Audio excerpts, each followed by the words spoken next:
ಜಿಲ್ಲಾ ನಗರಾಭಿವೃದ್ಧಿ ಇಲಾಖೆ ನೇಮಕಾತಿ 2026 ಇಲಾಖೆಯಲ್ಲಿ ಖಾಲಿ ಇರುವ ಪೌರ ಕಾರ್ಮಿಕ ಹುದ್ದೆಗಳಿಗೆ ಆನ್ಲೈನ್ ಮೂಲಕ ಅರ್ಜಿ ಆಹ್ವಾನಿಸಲಾಗಿದೆ. ಈ ಹುದ್ದೆಗಳಿಗೆ ಯಾವುದೇ ರೀತಿಯ ಶೈಕ್ಷಣಿಕ ಅರ್ಹತೆ ಇರುವುದಿಲ್ಲ.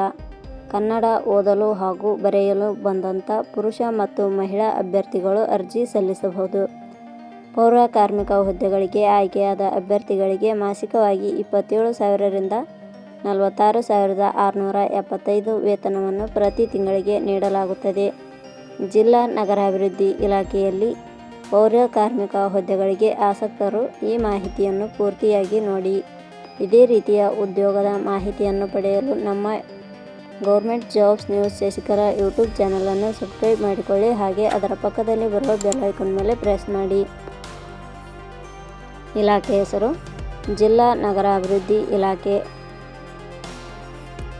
ಹುದ್ದೆಗಳ ಹೆಸರು ಪೌರ ಕಾರ್ಮಿಕ ಹುದ್ದೆಗಳು. ಒಟ್ಟು ಹುದ್ದೆಗಳ ಸಂಖ್ಯೆ ಇಲಾಖೆಯಲ್ಲಿ 4 ಹುದ್ದೆಗಳು ಖಾಲಿ ಇವೆ. ಶೈಕ್ಷಣಿಕ ವಿದ್ಯಾರ್ಹತೆ. ಹುದ್ದೆಗಳಿಗೆ ಅರ್ಜಿ ಸಲ್ಲಿಸಲು ಬಯಸುವ ಅಭ್ಯರ್ಥಿಗಳು ಮಾನ್ಯತೆ ಪಡೆದ ವಿಶ್ವವಿದ್ಯಾಲಯದಿಂದ ಶೈಕ್ಷಣಿಕ ಅರ್ಹತೆ ಪಡೆದಿರಬೇಕು.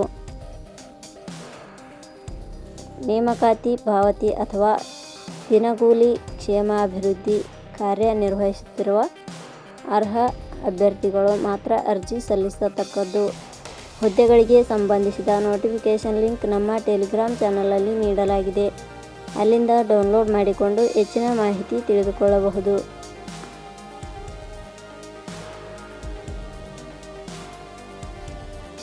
ವಯೋಮಿತಿ. ಹುದ್ದೆಗಳಿಗೆ ಅನುಗುಣವಾಗಿ ಕನಿಷ್ಠ 18 ವರ್ಷ, ಗರಿಷ್ಠ 55 ವರ್ಷ ನಿಗದಿಪಡಿಸಲಾಗಿದೆ. ವಯೋಮಿತಿ ಸಡಿಲಿಕೆ ವಿವರಣೆ. ಜಿಲ್ಲಾ ನಗರಾಭಿವೃದ್ಧಿ ಇಲಾಖೆಯ ನಿಯಮಗಳ ಅನುಸಾರ ವಯೋಮಿತಿಯಲ್ಲಿ ಸಡಿಲಿಕೆ ಇರುತ್ತದೆ. ವೇತನ ಶ್ರೇಣಿ. ಆಯ್ಕೆಯಾದ ಅಭ್ಯರ್ಥಿಗಳಿಗೆ ಇಲಾಖೆಯ ನಿಯಮಗಳ ಅನುಸಾರ ಮಾಸಿಕವಾಗಿ 27,000 ರಿಂದ 46,675 ರೂಪಾಯಿ ವೇತನ ಶ್ರೇಣಿ ಇರುತ್ತದೆ. ಅರ್ಜಿ ಸಲ್ಲಿಸುವ ವಿಧಾನ. ಹುದ್ದೆಗಳಿಗೆ ಅರ್ಜಿ ಸಲ್ಲಿಸಲು ಬಯಸುವವರು www.jobsexplain.com ವೆಬ್ಸೈಟ್ಗೆ ಭೇಟಿ ನೀಡಿ ಅರ್ಜಿ ಸಲ್ಲಿಸಬೇಕು.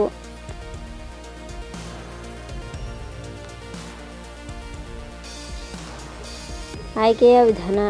ಹುದ್ದೆಗಳಿಗೆ ಅರ್ಜಿ ಸಲ್ಲಿಸಿದ ಅಭ್ಯರ್ಥಿಗಳನ್ನು ಇಲಾಖೆಯ ನಿಯಮಗಳ ಅನುಸಾರ ಗುಂಪು ಚರ್ಚೆ ಹಾಗೂ ಸಂದರ್ಶನದ ಆಧಾರದ ಮೇಲೆ ಆಯ್ಕೆ ಮಾಡಲಾಗುತ್ತದೆ. ಅರ್ಜಿ ಶುಲ್ಕ. ಇಲ್ಲಿ ಯಾವುದೇ ರೀತಿಯಾದ ಅರ್ಜಿ ಶುಲ್ಕಗಳು ಇರುವುದಿಲ್ಲ.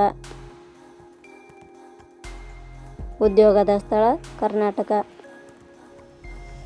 ಪ್ರಮುಖ ದಿನಾಂಕಗಳು. ಅರ್ಜಿ ಸಲ್ಲಿಕೆ ಆರಂಭದ ದಿನಾಂಕ 11/3/2026. ಅರ್ಜಿ ಸಲ್ಲಿಕೆ ಕೊನೆಯ ದಿನಾಂಕ 10 ಏಪ್ರಿಲ್ 2026. ಕೊನೆಯ ಪದಗಳು. ನಾವು ನೀಡಿರುವ ಈ ಉದ್ಯೋಗದ ಮಾಹಿತಿ ಇಷ್ಟವಾಗಿದ್ದರೆ ಮಾಹಿತಿಯನ್ನು ಎಲ್ಲರಿಗೂ ಶೇರ್ ಮಾಡಿ. ಧನ್ಯವಾದಗಳು.